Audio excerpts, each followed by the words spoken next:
न ते विदुस्वार्थगतिं हि विष्णुम् दुराशया ये बहिरर्थमानिनः अन्धा यथान्धैरुपनीयमानास् तेऽपि शतन्त्र्यामुरुदां निबद्धा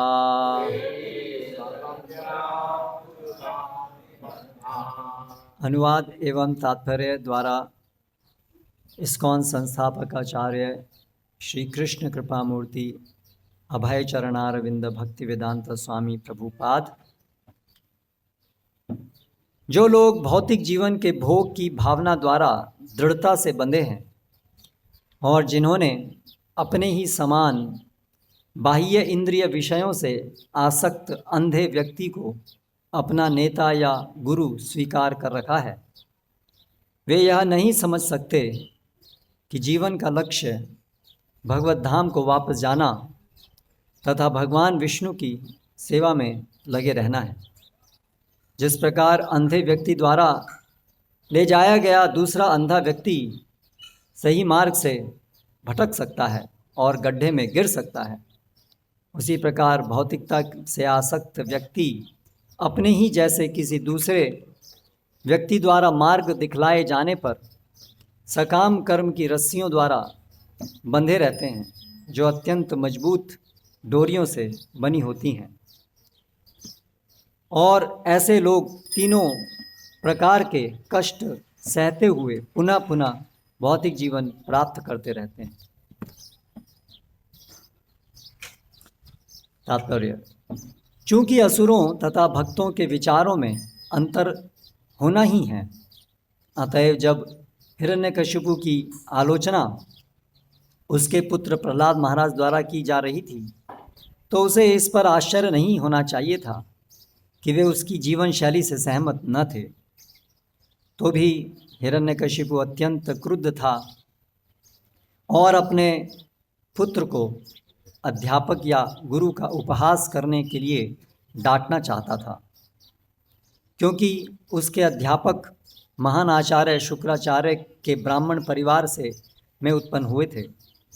शुक्र शब्द का अर्थ है वीर्य और आचार्य गुरु का सूचक है।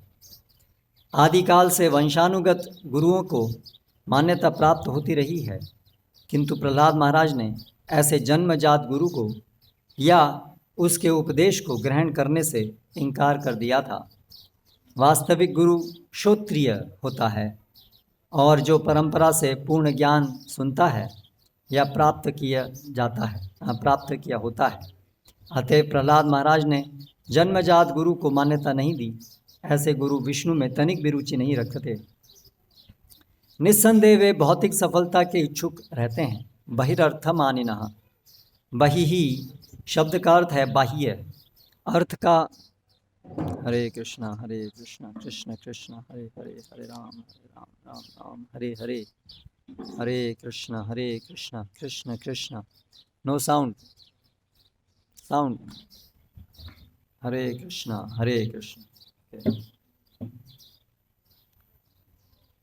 बहिः शब्द का अर्थ है बाह्य। अर्थ का हित तथा मानिनः का अर्थ है गंभीरता से लेना। एक तरह से सभी लोग आध्यात्मिक जगत से अनजान हैं। भौतिकतावादियों का ज्ञान इस भौतिक जगत की 400 करोड़ मील की सीमा तक संकुचित है, जो सृष्टि का अंधकारमय अंश है। वे यह नहीं जानते कि इस भौतिक जगत के परे आध्यात्मिक जगत भी है। जब तक कोई भगवान का भक्त नहीं होता, वह आध्यात्मिक जगत के अस्तित्व को नहीं समझ सकता। ऐसे गुरु जो इस भौतिक जगत में ही रुचि रखते हैं, अंधे कहे गए हैं। ऐसे अंधे उन अनेक अंधे अनुयायियों का मार्गदर्शन कर सकते हैं जिन्हें भौतिक दशाओं का सही ज्ञान नहीं है, किंतु ऐसे लोग प्रहलाद महाराज जैसे भक्तों द्वारा स्वीकार नहीं किए जाते। ऐसे अंधे गुरु बाह्य भौतिक जगत में रुचि रखने के कारण सदैव प्रकृति की मजबूत रस्सियों द्वारा बंधे रहते हैं।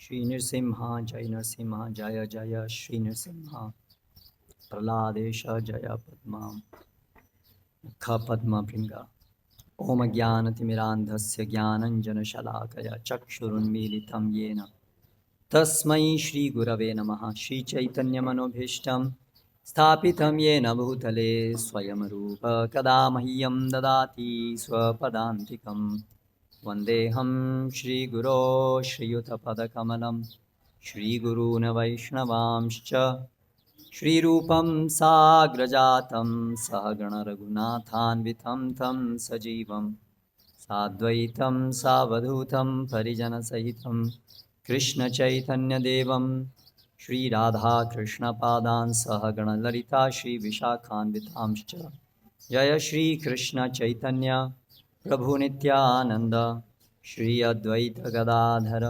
श्रीवासादि गौरभक्तवृन्द। हरे कृष्णा कृष्ण कृष्ण हरे हरे, हरे राम राम राम हरे हरे। ये जो घटना है प्रहलाद महाराज और हिरण्यकशिपु, ये करोड़ों लाखों सालों पहले की घटना है। अगर हम ऐसा बोलेंगे कि लाखों सालों की पहले की घटना है तो आज इसको बहुत लोग सोचेंगे ये मजाक है या कल्पना है, क्योंकि आज ऐसा प्रचलित मत है कि मनुष्य तो जिस रूप में हम जिसको मनुष्य कहते हैं, उत्क्रामंती होते होते वे केवल लगभग 1 लाख साल पहले ही उपलब्ध बने हैं। उससे पहले तो कुछ डायनासोर्स और उससे पहले कुछ बैक्टीरिया ऐसा करके थे। लेकिन यहाँ पर शास्त्रों में तो ये वृत्तांत है कि ये लाखों सालों का इतिहास है सृष्टि के आरंभ से, और सृष्टि की गणना दी हुई है कि ये ब्रह्मा जो एक सृष्टि के प्रथम जीव होते हैं और उनकी जो पूरी अवधि होती है वही एक ब्रह्मांड की अवधि होती है। तो अभी जो वर्तमान ब्रह्मा है उनका लगभग 50 साल पूरा हुआ है। तो यानी कि ये जो ब्रह्मांड जिस समय हम यहाँ रह रहे हैं वो ब्रह्मा जी के 50 साल जितना बड़ा अभी तक हुआ है। प्रलय ये इस समय इस ब्रह्मांड का इतिहास कम से कम उतना पुराना है। तो वो अगर हम आयु देखेंगे, वो अवधि देखेंगे तो बहुत बड़ी है। वो तो लाखों लाखों करोड़ों करोड़ों साल, उसको गणना करना ही मुश्किल है, इतनी पुरानी है।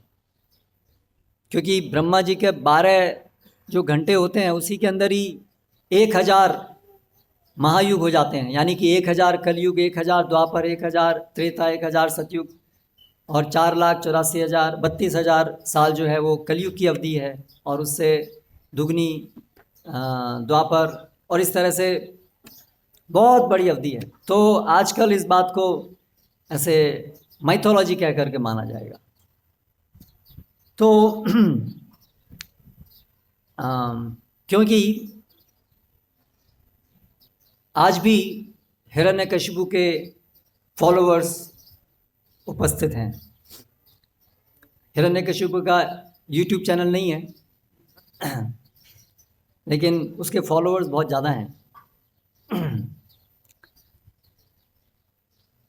तो संसार में हमेशा प्रहलाद के फॉलोअर्स, प्रहलाद के अनुयायी और हिरण्यकशिपु के अनुयायी, ये दोनों प्रकार के अनुयायी हमेशा रहे हैं। इस तरीके से ये जो घटना है जो लाखों साल पहले हुई थी, फिर भी वो आज के लिए भी उतनी ही संबंधित है। उसकी जो शिक्षाएं हैं उससे बहुत कुछ हम अपने जीवन में सीख सकते हैं। इस समाज को कैसे, किस दिशा में जाना चाहिए और किस दिशा में जा रहा है, उसका क्या परिणाम होगा, इत्यादि ऐसे बहुत सारे विषयों के ऊपर हम इस महान घटना से हम सीख सकते हैं। श्रीमद् भागवतम ये अमल पुराण है। पुराणों में भी विशेष, जिसके अंदर सभी शास्त्रों का जो महानतम उपदेश है वो इस श्रीमद् भागवतम के अंदर दिया गया है, जो है भगवान की शुद्ध भक्ति सेवा। भगवान कृष्ण, भगवान विष्णु, उनकी शुद्ध भक्ति सेवा। इस पुराण के अंदर बहुत अलग अलग घटनाओं का समावेश किया गया है। वो समय के अनुसार नहीं लिखी गई हैं, अर्थात ऐसा नहीं है कि सबसे पहले सबसे पुरानी घटना, उसके बाद की घटना। समय के अनुसार क्रम नहीं है। क्रम है कि परीक्षित महाराज और शुकदेव गोस्वामी, परीक्षित महाराज जो पांडवों के पौत्र थे, तो वे मरणासन अवस्था में बैठे थे और शुकदेव गोस्वामी से वो जीवन के विषय में महत्वपूर्ण प्रश्न करते हैं। जीवन का उद्देश्य क्या है? विशेष रूप से एक व्यक्ति जिसकी मृत्यु सामने है, उसे क्या करना चाहिए? और इस विषय को समझाने के लिए शुकदेव गोस्वामी इतिहास से अनेक अनेक घटनाएं बताते हैं, जिससे ये विषय और इससे संबंधित सभी आध्यात्मिक विषय हम समझ सकें। तो इस तरीके से ये श्रीमद् भागवतम के अंदर संकलन है। तो हिरण्यकशिपु एक टिपिकल भौतिकतावादी, सभी भौतिकवादियों में अग्रणी। भौतिकतावादी मतलब क्या? भौतिकतावाद किसे कहते हैं? अर्थात जो ये स्वीकार करता है, या जो ये जिसकी समझ ऐसी है कि केवल भौतिक ही है, संसार में, सत्ता में केवल एक ही चीज़ है, भौतिक। यानी कि जो भी चीज़ पृथ्वी, जलवायु, आकाश इनसे बनी है वही सब कुछ है, इसके परे और कुछ नहीं है। और इसी के कारण जो जीवन है, जो जीवन के लक्षण हैं, वो वास्तव में भौतिक पदार्थों के कारण ही हैं। भौतिक पदार्थों के अतिरिक्त ऊपर कोई आत्मा या उनके भी ऊपर कोई भौतिक जगत से परे, भौतिक नियमों से परे कोई भगवान इत्यादि ऐसे कोई नहीं है। और किसी न किसी तरीके से अभी हम यहाँ हैं, हम भी रासायनिक पदार्थों के एक गुच्छे हैं, और एक विशेष आयोजन के कारण हमारे अंदर ऐसे मानव जीवन के लक्षण उत्पन्न हो गए हैं। मानो हम जीवित हैं, वास्तव में जीवित कोई होता ही नहीं है। कोई ऐसी दो चीज़ नहीं है, जीवित और मृत, दोनों में कोई अंतर नहीं है। दोनों ही रसायन हैं, दोनों ही रसायनों का सामुच्चय है, गुच्छा है, और कुछ नहीं। लेकिन अगर किसी में कुछ जीवन के लक्षण प्रस्तुत होते हैं तो वो केवल एक रसायनों के विशेष आयोजन से ऐसा प्रतीत होता है। इसलिए जीवन के लक्षण भी नित्य नहीं है। जब भौतिक वो जो मिश्रण है रसायनों का वो बदल जाएगा, तो वो जो जीवन के लक्षण जो प्रकट हो रहे थे वो बदल जाएंगे। जैसे कि हम कोई भी रसायनों को मिलाते हैं तो उससे मिलाने से कोई एक प्रक्रिया होती है, उस प्रक्रिया से कुछ लक्षण उत्पन्न होते हैं, है ना, कुछ झाग बनते हैं या कुछ गर्मी निकलती है। तो ऐसे ही ये जीवन के लक्षण भी ऐसे ही हैं, कुछ समय के लिए कुछ प्रतिक्रिया से ये जीवन के लक्षण प्रकट हो रहे हैं। तो ये भौतिकतावादी लोग सोचते हैं। तो उनका अग्रणी था हिरण्यकशिपु। तो हिरण्यकशिपु के विचार में जो भी लोग भगवान को स्वीकार करते हैं वो मूर्ख हैं। और उसका मत है कि हम अपनी बुद्धि से, अपने प्रयासों से बड़े बन सकते हैं, महान बन सकते हैं, अन्य सबको अपने वश में कर सकते हैं, और इस तरह से इस भौतिक जगत का खूब उपभोग कर सकते हैं। इंद्रियों का भोग ही वास्तविक सुख है। ये एक और भौतिकतावादी विचारधारा का मुख्य लक्षण है। हालांकि वो इंद्रिय भोग क्या है, वो भी रासायनिक की प्रतिक्रिया है, लेकिन फिर भी वास्तव में एक रसायनों को क्यों सुख की आशा होनी चाहिए, इसको समझाना बड़ा मुश्किल है कि रसायनों में सुख की इच्छा कैसे आती है, लेकिन कैसे न कैसे आ गई है। तो इसलिए ज़्यादा सोचो मत कि कैसे आ गई है, सुख की इच्छा आ गई है तो सुख का भोग करो। और वो सुख का उपाय क्या है? सामान्य बुद्धि से क्या दिखता है कि ये शरीर के सुख हैं, आँखें हैं, उनको कुछ बहुत सुंदर देखने में अच्छा लगता है, उससे हमें एक सुख की अनुभूति होती है। कुछ जीवा है, जीवा में कुछ एक स्वाद है, स्वादिष्ट चीज़ों को खाने से हमें कुछ सुख की अनुभूति होती है। तो जिसमें सुख लगे ऐसी चीज़ों को खाओ। और उसी प्रकार से जितनी भी इंद्रियां हैं सबके अलग अलग विषय हैं, और उन सब इंद्रियों से इस संसार को, विषयों को भोग करके हम अपने सुख को बढ़ा सकते हैं और अपनी बुद्धि से अधिक ऐसी चीज़ें बना सकते हैं जिससे हमारी इंद्रियों को और संतुष्टि हो और जिससे हम और सुखी हो सकते हैं। और इस तरीके से विज्ञान की सहायता से हम अपने इस जगत को अधिक से अधिक आरामदायक बना सकते हैं। जो भी इंद्रियों को कष्टदायक कोई भी चीज़ है, गर्मी है, सर्दी है, उन सब चीज़ों को हम समाप्त कर सकते हैं।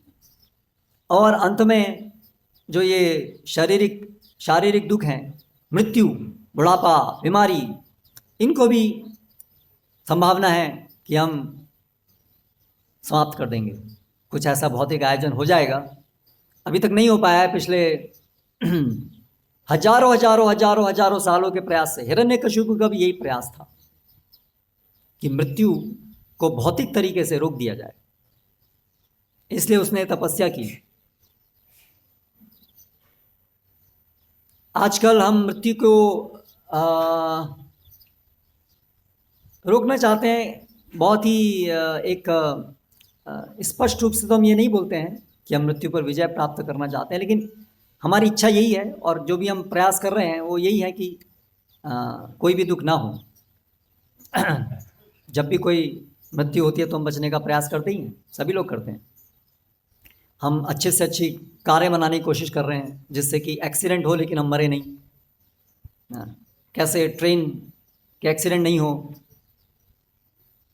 फिर मेडिकल साइंस के द्वारा हम बहुत प्रयास कर रहे हैं कि अगर कोई व्यक्ति का एक्सीडेंट हो जाए तो कैसे अलग अलग मशीन है, हृदय का फंक्शन, हार्ट लंग मशीन है, उसके द्वारा पूरा हृदय का फंक्शन वो मशीन करने लगती है, और जो फेफड़े हैं उसका कार्य भी मशीन करने लगती है। और इस तरीके से हमारा प्रयास है कि जो भी कुछ है हम शरीर को समझ जाएंगे कि मृत्यु मतलब भौतिक शरीर में क्या गड़बड़ हो गई है जिसको हम मृत्यु कह रहे हैं। तो जिस दिन हम समझ जाएंगे उस दिन हम उस चीज़ को ठीक कर देंगे। जैसे हम कार रिपेयर करते हैं, है ना, कोई भी कार होती है, टू व्हीलर होता है, हम जाते हैं मैकेनिक के पास, तो मैकेनिक उसको देखता है क्या गड़बड़ है, चल नहीं रही है गाड़ी, क्या हो गया। तो वो उसका बहुत अनुभव होता है और वो अनुभव के कारण फिर पता लगाता है कि इसका ये कलपुर्जा खराब हो गया है, तो उस कलपुर्जे को बदल देता है।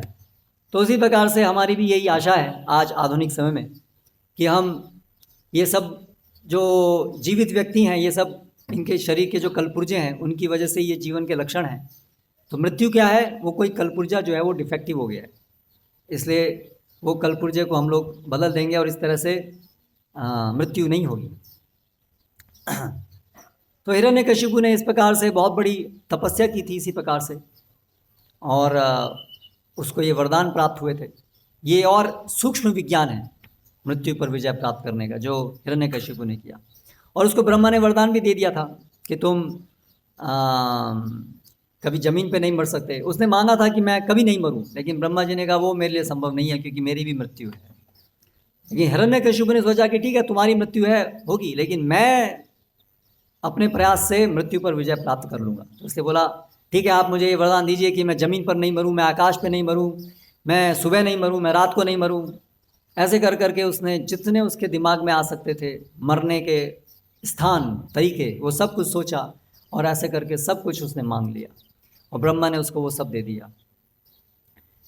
और पूरे संसार में उसने फिर ऐसा प्रयास किया कि कोई भी भगवान का भक्ति ना करे, जो भी कोई विष्णु को भगवान मानता था वो उसको प्रताड़ित करता।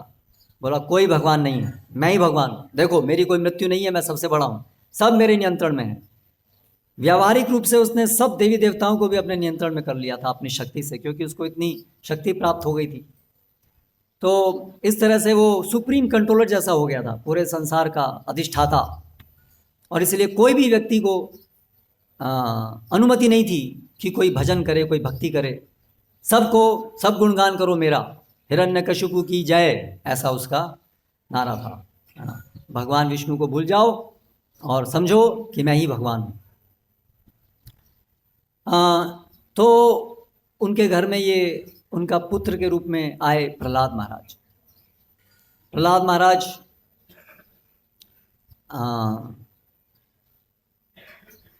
जन्म से ही महान भक्त थे।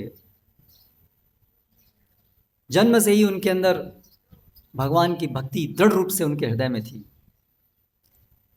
क्योंकि उनको जब वो अपनी माँ के गर्भ में थे तब नारद मुनि की शिक्षाएं उन्होंने सुनी थी अपने, क्योंकि उनकी माता उस समय, ये एक बहुत बड़ी कथा है, कुछ समय के लिए उस समय जब वो उनके गर्भ में प्रहलाद थे तब वे नारद मुनि के आश्रम में थी, क्योंकि हिरण्यकशिपु तपस्या करने गया हुआ था।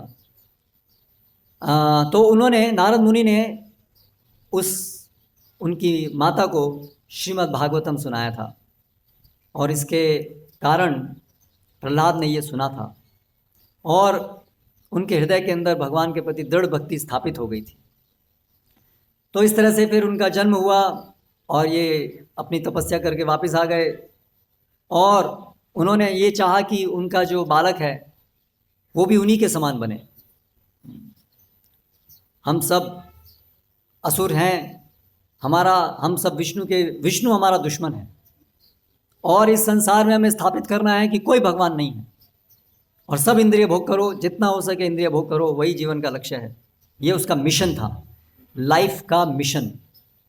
पूरे संसार में सब लोगों को कन्विंस करना कि कोई भगवान नहीं है और जीवन का लक्ष्य इंद्रिय भोग करना है। देखो मैं कितना इंद्रिय भोग करता हूँ, है ना, तुम मेरे से कुछ सीखो और मेरे साथ मिलकर के योजना बनाओ कि खूब इंद्रिय भोग करो और भगवान सब भूल जाओ, पाप पुण्य ये सब विचार मत करो, क्योंकि कोई भगवान नहीं है, अगला जीवन कोई नहीं है, इसी जीवन में, यही जीवन सब कुछ है। इसलिए पाप पुण्य इत्यादि मत सोचो, जो अच्छा लगे वैसा करो, जस्ट डू इट, जो अच्छा लगे वो करो। ये सब रूढ़िवादिता है कि भगवान है, पाप है, पुण्य है, अगला जन्म में हमें कर्मों का फल मिलेगा। अरे अपनी शक्ति से हम यहीं पर इसी समय जो चाहते हैं वो करेंगे, इसी जीवन के कर्म से हम जो भी, अगर स्वर्ग है तो इसी पृथ्वी को हम स्वर्ग में बदल देंगे, है ना। तो इसलिए हमें ये सब शास्त्रों की, भगवान की, साधुओं की, इन सब की कोई ज़रूरत नहीं है, ये सब बेकार है। वैसा उसका मिशन था ये संसार में स्थापित करना। तो उसको ये आशा थी कि उसका पुत्र भी ऐसा ही बने, और इसके लिए उसने बहुत अच्छे अपने एक स्कूल बनाया था जिसमें सभी को ऐसी ही शिक्षा दी जाती थी कि सब चीज़ रसायन है, भगवान कोई नहीं है, हम सब भगवान हैं या भगवान बन सकते हैं अपनी बुद्धि से, अपनी शक्ति से। बहुत व्यवस्थित तरीके से इसकी शिक्षा उन स्कूलों में दी जाती थी जो हिरण्यकशिपु के राज्य में थे। तो ऐसे ही एक स्कूल में ये प्रहलाद को भी उसने भेजा, और बहुत अच्छे शिक्षक रखे जो बहुत अच्छे से ये सब बाल्यपन से ट्रेनिंग देते थे कि कैसे इंद्रिय भोग करना है। आगे तैयारी, बच्चों को तैयार करते थे आगे चल करके वो ऐसे बड़े अच्छे से इंद्रिय भोग कर सकें। तो फिर एक बार उसने अपने बालक, जब वो 5 साल के थे प्रहलाद महाराज, तब उनको अपनी गोद में बैठाया और वो बैठा करके पूछने लगे कि प्रहलाद, तुमने जो भी सीखा है आज तक उसमें सबसे अच्छा क्या सीखा है, मुझे बताओ। तो उसकी आशा थी कि प्रहलाद भौतिकतावाद के विषय में बताएगा, लेकिन प्रहलाद ने क्या उत्तर दिया? श्रवणम कीर्तनम विष्णु स्मरणम पाद सेवनम अर्चनम वंदनम दास्यम सख्यमात्मनिवेदनम इति पुंसार्पिता विष्णु भक्तिश्चेन्नवलक्षणा क्रियते भगवत्यद्धा तन्मन्येधीतमुत्तमम्। उसने कहा सबसे अच्छी पढ़ाई वो ये है कि सबको चाहिए कि भगवान विष्णु उनका श्रवण करे, उनका कीर्तन करे, उनका गुणगान करे, उनका स्मरण करे, उनके अर्च विग्रह का सेवन करे, उनकी स्तुति करे और इस तरह अपना पूरा जीवन भगवान विष्णु को समर्पित करे। ये सबसे अच्छी पढ़ाई। तो हिरण्यकशिपु को समझ में नहीं आया ये क्या, कहाँ से इसने सीखा ये। हमारा स्कूल तो विशेष रूप से ये ट्रेनिंग देने के लिए है कि विष्णु है ही नहीं और इंद्रिय भोग करना है, और ये कह रहा है विष्णु का श्रवण कीर्तन करना है। ये कहाँ से इसने सीखा है? उसको बहुत गुस्सा आया। तो सबसे पहले तो जो उसके अध्यापक थे, साथ में आए हुए थे, उसने उनको डांटना शुरू किया। उसके होठ जो हैं वो फड़फड़ा रहे थे क्रोध से। तो उसने कहा कि ये धूर्त, तुम लोगों ने इसको ये सिखाया है, विष्णु हमारा दुश्मन है और तुम मेरे ही साम्राज्य में मेरा ही खाते हो और मेरे बच्चे को तुमने उल्टा पढ़ा दिया, तुम्हारी हिम्मत कैसे हुई? ऐसा खूब डांटा। तो ये सुनकर के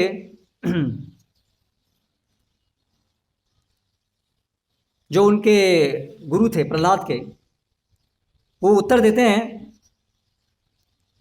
न मत प्रणीतम न पर प्रणीतम सुतो वदत्येष तवेन्द्र शत्रो नैसर्गिकीयं मतिरस्य राजन नियच्छ मन्युम कददा स्म मानः। न हमने इसको पढ़ाया है जो ये बोल रहा है और न किसी और ने पढ़ाया है। नैसर्गिकीय, ये तो स्वाभाविक रूप से अपने आप ही इसकी मति ऐसी हो गई है ना। इसमें हमारा कोई दोष नहीं है, हमने नहीं पढ़ाया, हमको मत मारो भाई, है ना। और हम पूरा ध्यान रखते हैं, कोई और भी नहीं, किसी और कोई और आता ही नहीं है पढ़ाने के लिए, हम ही हैं वहाँ सब। बहुत अच्छा पहरा हमने दिया हुआ है ना। लेकिन पता नहीं कहाँ से इसके तो अपने आप ही मन के अंदर ऐसी बात आती। तो क्यों? क्योंकि उन्होंने नारद मुनि का संग प्राप्त किया था, तो इसलिए उनकी मति कृष्ण में थी। तो फिर ये सुन करके अभी हिरण्यकशिपु फिर प्रहलाद से पूछता है, अरे धूर्त, इन्होंने तो तुमको ये नहीं सिखाया है। न चेत गुरु मुखियम ते कुलो भद्रा सती मति। अगर ये गुरु के मुख से तुमने नहीं सुना है तो ये असत मति, असत मतलब जो गलत है, असत्य है, क्षणिक है, ऐसी मति तुम्हारी कहां से आई? कहां से तुमने ये सब सीखा है उल्टा सीधा?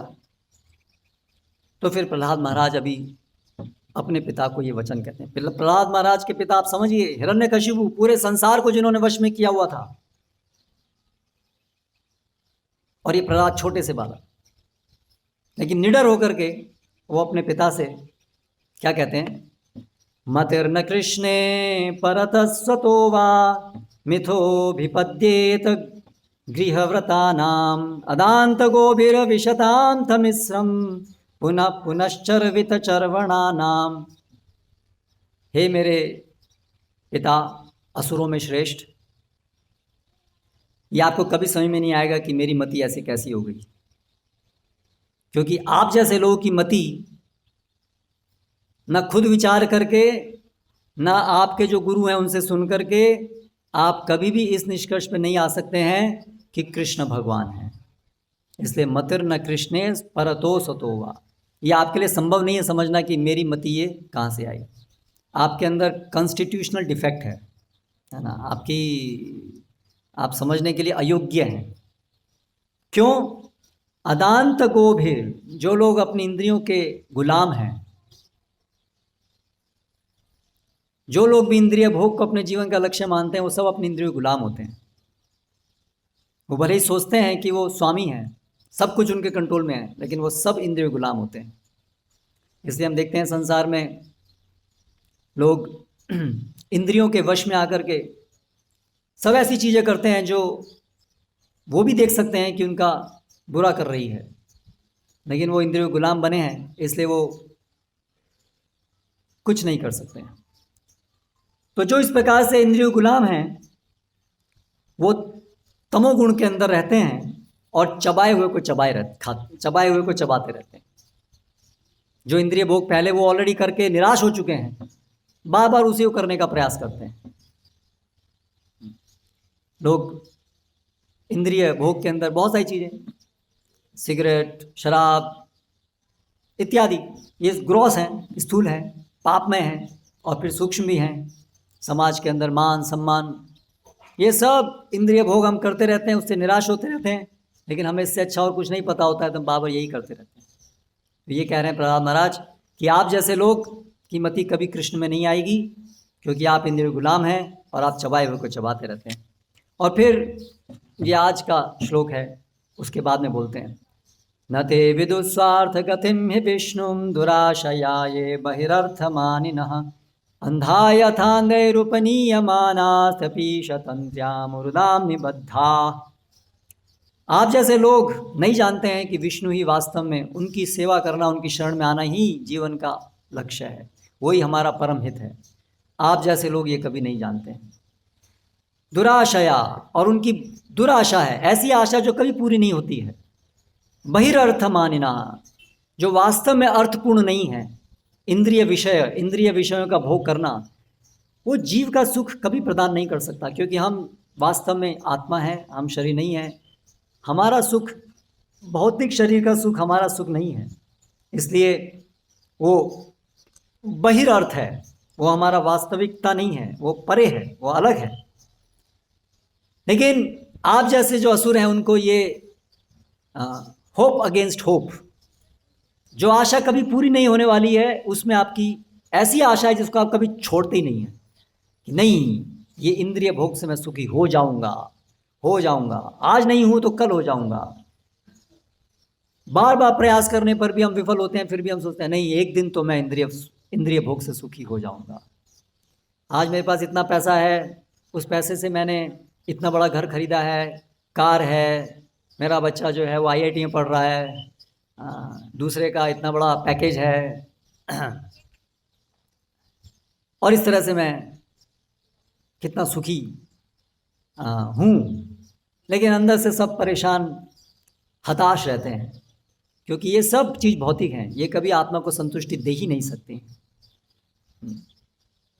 क्षणिक रूप से कभी कभी थोड़ा मिथ्या सुख उनको अनुभव होता है, लेकिन उस क्षणिक मिथ्या सुख के पीछे भी उनको कितना खून बहाना पड़ता है, कितनी सारी चिंताओं को मोल लेना पड़ता है, कितने एक दूसरे के प्रति स्पर्धा में भाग लेना पड़ता है, और उस स्पर्धा से इतनी चिंता उत्पन्न होती है, और उससे फिर हिंसा भी उत्पन्न होती है। ये सब इंद्रिय भोग के कारण ही होता है। जब जीवन का लक्ष्य इंद्रिय भोग है, तो हम सब इंद्रिय भोग के लिए दूसरों को सताना, सब कुछ करते हैं, जानवरों को मारना, अन्य मनुष्यों को मारना, जो भी हमारे इंद्रिय भोग में बाधक हैं। और इंद्रिय भोग वो ऐसी चीज़ है जिसको करके आदमी कभी संतुष्ट होता नहीं है। वो सोचता है मैं और अधिक करूं, अभी भी संतुष्ट नहीं हूं, और अधिक करूं, और इस तरह से हर व्यक्ति ऐसा सोचता है, और इसलिए आपस में बहुत बड़ी स्पर्धा होती है, और इसकी वजह से एक दूसरे को मारते हैं। और अलग अलग प्रकार के इंद्रिय भोग में लिप्त होने के कारण हमारा शरीर अनेक बीमारियों से ग्रस्त हो जाता है। अनेक बीमारियां उत्पन्न होती हैं, मानसिक बीमारियां उत्पन्न होती हैं, डिप्रेशन, एंजाइटी, चिंताएं, स्ट्रेस, ये सब चीज़ें एक के बाद एक हमारे जीवन में आती हैं। और फिर बड़ी बड़ी बीमारियां, अनियंत्रित इंद्रिय भोग के कारण एड्स और सब प्रकार की बहुत सारी बीमारियां हमारे घर कर लेती हैं। हाइपरटेंशन, इतनी सारी चिंता होती है कि ब्लड प्रेशर बढ़ जाता है, और बहुत अधिक इंद्रिय भोग करते हैं, खाते रहते हैं तो पेट बढ़ जाता है, वजन 100 किलो, बैठ भी नहीं सकते हैं, खड़े भी नहीं हो सकते हैं, चल भी नहीं सकते हैं। लेकिन फिर भी हम इंद्रिय भोग नहीं छोड़ते हैं, क्योंकि हमें उससे अच्छा क्या है हमें पता नहीं है, या हमारा विश्वास नहीं है। तो ये उन्होंने बताया, प्रहलाद महाराज ने हिरण्यकशिपु को, कि तुम्हारी बुद्धि में वो कभी नहीं आता है, लेकिन एक रास्ता है बुद्धि में आने का, वो समझ में आने का एक रास्ता है। नैषां मतिस्तावदुरुक्रमाङ्घ्रिं स्पृशति अनर्थोपगमो यदर्थः महीयसां बाधरजोभिषेकं निष्किंचनानां न वृणीत यावत्। जो लोग भगवान के भक्त हैं, जिन्होंने ये सत्य का अनुभव किया है कि इंद्रिय भोग केवल दुख का कारण है और भगवान की निस्वार्थ सेवा आत्मा को वास्तविक संतुष्टि प्रदान करने वाली है, जिन्होंने ये स्वयं अनुभव किया है और इसके कारण उन्होंने इंद्रिय भोग के समस्त प्रयासों को छोड़ करके जीवन को भगवान की सेवा में लगाया है और इस सेवा के द्वारा वो प्रतिक्षण एक दिव्य आनंद की अनुभूति करते हैं। एक ऐसा आनंद जो कभी ख़त्म नहीं होता है, जो कभी कम नहीं होता है। एक ऐसा आनंद जिसके द्वारा हम न केवल वर्तमान समय में आनंदित हैं, बल्कि जन्म मृत्यु के चक्र से हम निकल जाते हैं और वापस हम भगवत धाम नित्य रूप से भगवान की सेवा में रत हो जाते हैं। ऐसे जीवन को जिन्होंने स्वयं अनुभव किया है, ऐसे लोगों की कृपा से, ऐसे लोगों की सेवा से, हे मेरे पिता, आपकी मति भी ठीक हो सकती है। यही एकमात्र उपाय है, अन्यथा आपको नहीं समझ में आएगा मैं क्या कर रहा हूँ। तो ये प्रहलाद और नरसिम्हा भगवान के इस पूरे वृत्तांत से एक बहुत बड़ा रहस्य उद्घाटित होता है। अगर ये चीज़ हम अपने जीवन में समझ गए और हमने इसको चख लिया, अनुभव कर लिया, तो हम प्रहलाद के अनुयायी बन जाएंगे। अभी तक ज़्यादातर हम सब हिरण्यकशिपु के अनुयायी हैं। कहीं ना कहीं हमें ये आशा है कि इंद्रिय भोग करके हम सुखी हो जाएंगे, कहीं ना कहीं हमारी ये आशा है। जैसे रेगिस्तान में एक हिरण पानी होने के भ्रम को देख करके अपनी प्यास बुझाने के लिए वहाँ भाग भाग के जाता है, लेकिन जब वहाँ पहुँचता है तो उसको वहाँ पानी नहीं मिलता है, क्योंकि वो तो भ्रम था। फिर वो सोचता है ओ और दूर में पानी है, और फिर वहाँ हरे कृष्णा कृष्ण कृष्ण हरे हरे, हरे राम राम राम हरे हरे, हरे कृष्णा कृष्ण कृष्ण हरे हरे, हरे राम राम राम हरे हरे, हरे कृष्णा कृष्ण हरे कृष्ण। ये माइक सिस्टम भी हिरण्यकशिपु का फॉलोवर है, इसलिए जब पते की बात आती है तो बंद हो जाता है। तो ये महान रहस्य कि इंद्रिय भोग में सुख नहीं है, इंद्रिय भोग दुख का कारण है। जितना अधिक हम इंद्रिय भोग के लिए प्रयास करेंगे, हम उतने ही परेशान होंगे, चिंताग्रस्त होंगे, असंतुष्टि का अनुभव करेंगे, हताश होंगे। ये रहस्य है, समस्त शास्त्रों के अंदर इसको बताया, जो प्रहलाद महाराज स्थापित करते हैं। और ऐसा नहीं है कि इंद्रिय भोग का सुख तो बेकार है, सुख नहीं है, ये भ्रांत सुख है।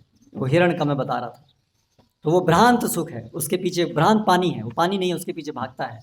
लेकिन वास्तविक पानी है, लेकिन रेगिस्तान में नहीं है। तो उसी प्रकार से इंद्रिय भोग में सुख नहीं है, सुख है, लेकिन कहाँ है? निस्वार्थ भाव से भगवान की सेवा में है। ये अगर हमने समझा और अपने जीवन में इसको अगर हमने अनुभव कर लिया, तो हम हमेशा हमेशा के लिए सुखी रहेंगे। और न केवल सुखी रहेंगे, बल्कि हम जन्म मृत्यु के चक्र से निकलकर वापस अपने धाम, जहाँ से बिछोड़ करके हम यहाँ आ गए हैं, वहाँ स्थापित हो जाएंगे। तो इसीलिए आज इस नरसिम्हा चतुर्दशी महोत्सव के उपलक्ष्य में हम ये गहनता से, गंभीरता से विचार करें कि हमें किसका फॉलोअर बनना है। करोड़ों करोड़ जन्मों से हम हिरण्यकशिपु के अनुयायी बनते रहे हैं, क्या ये जीवन भी हम हिरण्यकशिपु का अनुयायी बने रहने में बिता देंगे? क्या हम ये पूरा जीवन इंद्रिय भोग के पीछे भागते भागते भागते भागते भागते भागते भागते और फिर एक दिन मृत्यु, यही हमारे जीवन का अंजाम होगा? या हम इस जीवन को भगवत गीता, श्रीमद् भागवतम के आधार पर चलाना चाहते हैं? तो ये निर्णय आप सबको लेना है। तो कृपया करके आज के शुभ दिन पर विशेष रूप से विचार कीजिए और ये जो ग्रंथ हैं भगवत गीता, श्रीमद् भागवतम, इनको पढ़िए और अच्छे से जानने की कोशिश कीजिए कि वास्तविकता क्या है, और अपना ये दुर्लभ मनुष्य जीवन हिरण्यकशिपु के अनुयायी बनकर के व्यर्थ मत गंवाइए, प्रहलाद के भक्त बनिए, तो आपका जीवन धन्य होगा। हरे कृष्णा कृष्णा कृष्णा हरे हरे, हरे राम राम राम